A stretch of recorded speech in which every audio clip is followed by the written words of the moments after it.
Shocking. One Africa government discovers gold reserves worth $1.2 trillion in hidden Sahel region.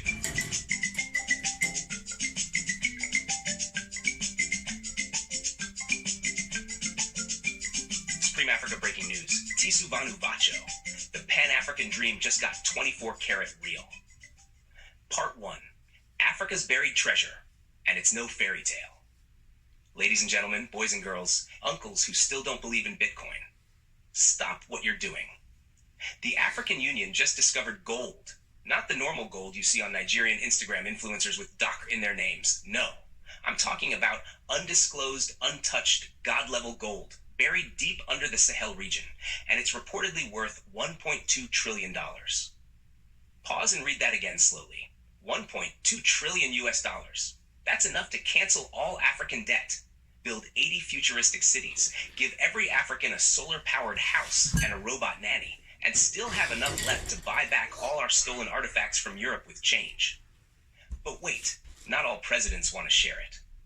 Part 2, the discovery. Who told them to dig there? So how did we find it? It started with a One Africa Army operation.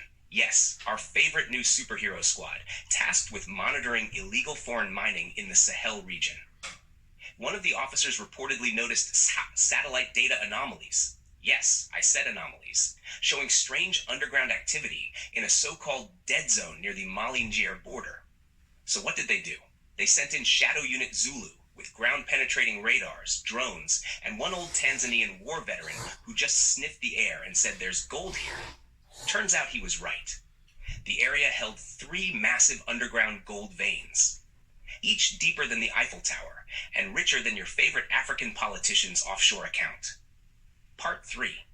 $1.2 trillion? What does that even look like? Let's break it down for the average guy watching with sad Wi-Fi. $1.2 trillion is enough to pay every African president's wardrobe bill for life. Enough to build 300 Wakanda-style megacities with free Wi-Fi and affordable chicken. Enough to tell the IMF and World Bank, you can keep your loans. We're good, bruh. We asked economist The Dollar Prophet what this means. He said, this gold discovery is Africa's final boarding call. If we mess this up, let's just become a continent of comedians, because that's all we'll be good for. Part 4. Some presidents say, shh, the secret meeting. Now, here's the plot twist. Sources inside the AU, specifically Chairman Shadow, revealed that after the discovery was verified, a closed-door emergency summit was held with only the most powerful African heads of state. And guess what? Not everyone wants the people to know. One unnamed president from Central Africa reportedly said, if the public finds out, they'll expect hospitals, roads, and functioning tap water. Another one whispered, just imagine how much we could privatize it. Yes. Some leaders want to keep it secret, hide it in shell companies, and sell it off to foreign buyers at midnight like it's a briefcase of diamonds in a Nollywood movie. Part 5. Africa reacts. Bring that gold here. As soon as word leaked, Africans went wild on social media. From Nairobi, if my rent doesn't drop this month, I'm flying myself to the Sahel and digging. From Lagos, please don't give this gold to any politician. Give it directly to my mom. She'll fix Africa before sunset. From Harare, we have enough gold to delete our suffering, but the question is, who controls the delete button? From Cape Town, even the ancestors are clapping. Finally, our riches are being acknowledged. Now can someone pay Eskom? Part 6, the One Africa government's dilemma. The One Africa government, which is currently in interim coordination phase until February 2026, is now under pressure to decide, do they, 1. Nationalize the gold and use it for public benefit? 2. Create a Pan-African sovereign gold reserve? 3. Sell a portion to clear debts and fund new mega projects? 4. Let it sit until they figure out which politicians they can trust with that much wealth? According to our insider Mama Pan Africa, some are pushing for the creation of the AfroVault, a digital plus physical central gold reserve governed by blockchain, AI, and zero presidential access. Because we know our leaders. One sniff of that gold, and next thing you hear is, I was chosen by the ancestors to safeguard this gold in my Swiss account. Part 7. Foreign eyes watching. US, China, Russia.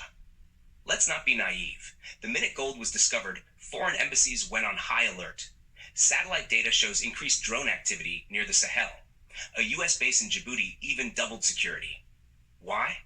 Because $1.2 trillion of gold makes Africa too powerful for comfort. China wants to offer mining assistance. Russia offered military protection. America just said, we want to talk. But the AU reportedly told all three, not now, not ever. This is our moment. Part 8, Conspiracy Time. Was this known all along? Here's a juicy theory. What if they always knew this gold was there? Satellite scans from the 1980s already showed unusual mineral readings in the region. French and American mining companies mysteriously stopped operations there in the early 2000s. Now suddenly a One Africa unit stumbles on it? Some believe this was part of the Great Pan-African Reset Plan, a hidden clause in the African Unity Charter. A leaked note allegedly read, "When the gold is found, the time has come." Cue the theme music. Part 9. Takunda visits the Sahel. Okay, not really. I had to see it for myself. Well, in my imagination. I dreamed I was flown in on a One Africa helicopter, landed in the Sahel with a hard hat, and the ground whispered to me, "This is the wealth of your ancestors." Then I saw a Zimbabwean pastor already conducting a night vigil saying, "We shall anoint every rock with holy oil. Bring the offering." Meanwhile, a Congolese artist was sculpting a golden statue of Thomas Sankara holding a Bitcoin. It's happening. Even the dreams are getting richer. Part 10. How Africa could use this gold. The People's Plan. Sabin followers submitted ideas for what Africa should do with the gold. Build Afronet, Africa's own internet with no ads and no Zuckerberg. Pay all teachers and nurses double, because honestly, they've earned it. Build 100 medical schools, trained by Cubans, staffed by Africans. Create AfroAir, a Pan-African airline with no delays. Okay, that's a stretch. Start Afropix, our own African Netflix with zero Hollywood trauma stories. And the final one, use it to launch Wakanda, not as a movie, but a real city. And yes, Shuri is invited. Part 11, Presidential Scandals begin. Where did half the gold go? Of course, drama had to start. 1 week after the discovery, a cargo plane was spotted leaving a private airstrip in the Sahel at midnight, allegedly heading toward Dubai. Our source, Protocol Black, says some presidents are already siphoning samples for testing. Testing? In whose laboratory? A Gucci store? If this continues, next thing we'll hear is half the gold is missing, but a new presidential palace has Wi-Fi. Africa. Not again. Final word. If we mess this up, don't blame the colonialist. Let's be serious for one moment. This gold discovery is not just a story. It's a symbol. It means we were always rich. It means the ancestors weren't lying. It means Africa's future is in our hands, literally. So if we mess this up, if we let greedy hands steal it, if we sell it all to China, America, and France for aid packages and VIP iPhones, then we're not victims. We're just gold-plated fools. Call to action, Sabin family. Like if you believe Africa deserves its gold and justice.